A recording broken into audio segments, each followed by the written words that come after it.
Tady jsme uprostřed léta a led a sníh je tam pořád. Ano, už je vidím. Tak jsme našli pížmoně, to je čudo. Pojď, jdeme blíž, musíme se na ně podívat.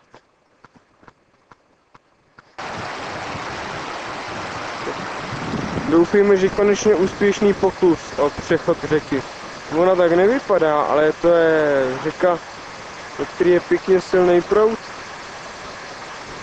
A studená.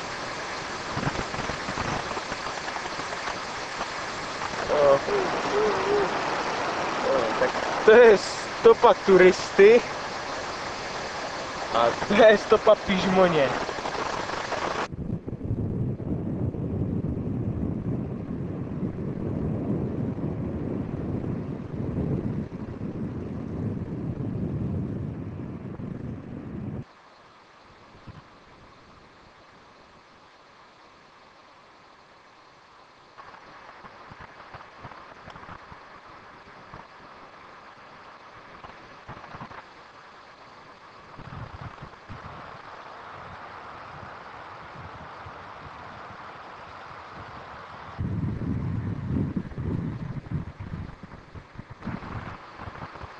Mají úžasný sluch.